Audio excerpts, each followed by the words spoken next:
Now, back to Access Tech Live, the latest in tech and accessibility with Stephen Scott and Marc Aflalo. Welcome back to Access Tech Live with me, Stephen Scott, Marc Aflalo here, of course, and we're diving into the big news of the day. That is Apple versus the U.S. Department of Justice. Marc, maybe we kick things off with explaining where this lawsuit actually came from before we dive into our opinions, of which, by the way, I have many. Yeah, I mean, where does it come from? I mean, this has been in the works for probably a decade now. There's always been threats by the competition bureaus, Department of Justice, all governments saying that Apple is growing too big. In its case, in the press conference, they were basically comparing Apple's value to the gross domestic product of the United States and saying it actually is more valuable than the GDP of most known countries in the world.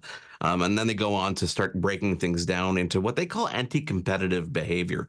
And I have to put that in kind of quotey fingers here, Stephen, because a lot of what they're basing this on, if you really dig down into the depth of it, is number one, the laws are really old. They're talking about 20-year-old anti-competition laws. This is something that, if you remember back in the day, Microsoft had a very similar lawsuit going against them because they didn't allow third-party browsers to be the default browser in the operating system. And really, what it comes down to Apple being so big, and they're saying that they have such an imprint on people with all the products and services that they do, that they're not adequately allowing third parties access to their ecosystem and an ability to let everybody kind of play on a level playing field and compete. And they've broken it down into a couple different places. So they started with, apps developers having access to non-Apple apps and APIs in the system. They talked about stopping super apps. They call things super apps that have apps underneath them. So, Apple comes back and says something like, well, Facebook is on the platform and they've got multiple apps, WeChat, so many other different apps. And then they go into things like cloud game streaming. Honestly, Stephen, I don't know about you, but I look at this as almost a little bit of a witch hunt.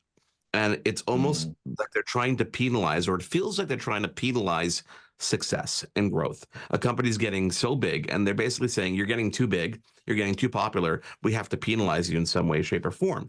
Because when you dig down deep on all these things, and we can go into line by line what they are and what Apple retorted with, a lot of it's being corrected anyway and has been corrected over time. Like, they're complaining that cloud game streaming wasn't allowed, but guess what? They chose not to. Xbox chooses not to use Apple's ecosystem, and they make it available in the browser.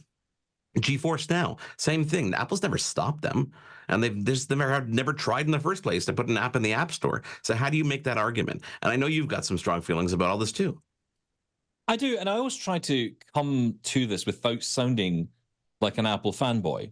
And I am an Apple fanboy, right? So, yeah, it's difficult. I kind of feel a little bit protective towards this multi-million, trillion-dollar company, right? But at the same time, you have to look at this and say, well, okay, hang on, let's be fair here. Let's think about this. When Microsoft were taken to court back in the 1990s, they had 95% market share. That's a big number, right? That was pretty much every PC, every computer was Microsoft. They were making you use Internet Explorer. There was lots of anti-competitive stuff going on. Good reason, I think, for a case like that to come out. And it actually ushered in and allowed Apple to flourish. It's important to remember that. But now we're looking at Apple, which has about a 55 to 60% market share. And there are options out there for people. I love the idea of this being even more options nowadays, right? With Windows and Linux and everything that's out there. I think the competitive landscape is actually larger, again, thanks to in part to that Microsoft lawsuit and the way things have changed in terms of the landscape of companies like Apple being able to flourish in this. So getting the finger pointed at them does seem a little bit pointed. There are other companies out there that have very large imprints. Look at Samsung's, look at Sony's of the world. Look at those companies who have more than just phones and computers. They have way more, and they're not pointing the finger at them for anything. It feels to me like what they're saying is, you know what, you've built an ecosystem here that works really, really well, and Windows and Google haven't done that. So Apple, that's your fault. Well, hang on, wait a minute. It's not Apple's fault that Windows and Google and other companies haven't come up with the same ability, the same way to work together, the same way, for example, I can start an iMessage on my Mac and I can continue on my phone. I can, start a FaceTime call on my phone. I can take it to my HomePod. All of that is possible because of an ecosystem. Is that unfair on other companies? No, because guess what? you could innovate and do something similar and compete. Now, in fairness, the other companies aren't saying this. The other companies are very quiet on this issue at the moment because they don't want the finger pointed at them. But the Department of Justice here seems like it is 5 years out of date. The whole argument to me is out of date. I almost feel like Tim Cook is about to jump up and down and say, would you just wait till iOS 18 is launched? All of this will be fixed. The only area, there's only one area I think there's a chink of light here for the DOJ, and that is around iMessage. Because I think the difference with iMessage here, the argument that is being made is that Android users have an inferior experience texting back and forward with someone on an iPhone. And I think that there's some truth there, because it's a deliberate choice by Apple to make that an inferior experience. Yes, they're using a system called SMS, the short message service, which has been around forever, and that's not Apple's fault. But they could choose to bring in, and could have chosen sooner, to bring in rich communication systems, RCS, which is the newer way of being able to send emojis and videos and images and all of that. They could have brought that in sooner. So I think the DOJ have something there. But again, that is being addressed in iOS 18. There are some issues, though. They're bringing in a version of 2019. So someone at Apple has to clearly get the license upgrade for RCS, and then they'll be able to get the newer version. And that would allow that to happen. It's just a very, very difficult thing. Stephen, how do you think this is going to trickle down to other countries? I know that a lot of people and analysts are watching. They've got the binoculars out. They're watching to see how the DOJ, conducts themselves, how Apple conducts themselves, and are probably, wondering, should this be something that we tack ourselves onto, but are probably taking the stance of, let's just wait and see how this unfolds. This could be a 10-year battle. By the time we're done with this battle, it could be so far in the past that it makes no sense whatsoever. But where do you think this affects other countries like Canada? Well, it's interesting because, of course, I'm looking at this from a different perspective. I'm looking at this from the European Union perspective, where we saw major attempts to go after Apple, and that some would argue brought about the advent of USB-C. That's not Apple's view, of course. They say they were doing it anyway. But it did certainly push them forward to do this. So it can have an impact on individual countries. And we're even seeing in the EU, for example, how it's having an impact on people who are inside the EU versus outside of the EU. Different iOS experiences are happening.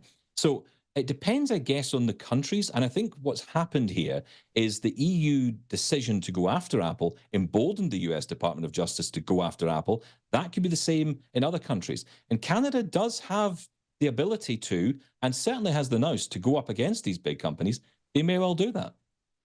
Yeah, I think that a lot of governments are just honestly going to wait and see to see how this unfolds. And maybe this is an opportunity for people to realize that these competition rules are not terribly specific and a little bit too vague, and let other people, we are humans. We have the choice. One of the arguments is that they say it's hard for people who are Apple users to switch to Android. And I love Apple's response, which is basically, we provide a tool to do this easy. Like, we actually created the tool for you to switch to another platform. And they go on to say, and I quote, perhaps the customers just love Apple products, as their argument, which I think really kind of says everything there, which is really, the users have a choice. We do have a choice. Yes, there are features that we like in other devices. That's called competition in the first place. And competition, at the end of the day, makes us as consumers win. I think we're the ones who are going to walk away as a winner, regardless how this goes. I don't think we're going to see any negative effects on the ecosystem that Apple has built. On the contrary, I think, like the European Union introducing USB-C and third-party apps and sideloading and stuff like that, we're going to see similar things like that, and concessions made by Apple to make everybody happy and to actually make the experience a lot better for everybody in the long run. Yeah, I agree. I mean, I think there's great opportunity here for Apple to stand up and make a good case, and I think they can. I think the other benefit Apple has, and this is unlike other companies, they do have a fantastic fan base. So I think there's a lot of people who will stand up for Apple and say this is not right. And of course, we're in the middle of a year where we have a major US election going on. We cannot skip past that fact. There's a huge amount of politics in this as well. Yeah. Other companies in the news, Aira. Aira is in the news announcing a new AI feature called Access AI. Can you recap that a bit for us? Yeah, so you might know about Aira. It's the company where, if you need access to information and perhaps you can't see that information, you can call Aira. And, I've got my smartphone in my hand here. Out of the back camera that I'm pointing to right now on my iPhone here, I can actually have an agent see out of that camera and talk back to me and explain, audio describe whatever it is I need to know. So let's just say it's matching socks, for example, which, has been a thing I've done. Or perhaps, does this T-shirt have a stain on it? That's always good to get checked out. And of course, you can call an Aira agent and you can talk to them, which is fantastic. So you're talking to an actual human being. But what they've done here is something a little bit different, because what they've done is they've brought in AI. Now, of course, everyone's adding AI to every product we know about, right? That's how it works. But this is different because, like Be My AI, which you may have heard of, we've talked about it with Mike Buckley on the show, it allows you to send an image up to the app. So within the Aira Explorer app, you can actually upload an image and then accessibly query that image about information. So I could take a picture of this top and ask if it has a stain on it. I'd be interested to know what the answer to that would be, whether it thinks it's a logo or a stain. The answer is no. Well, that's good. At least this top's okay. That's good.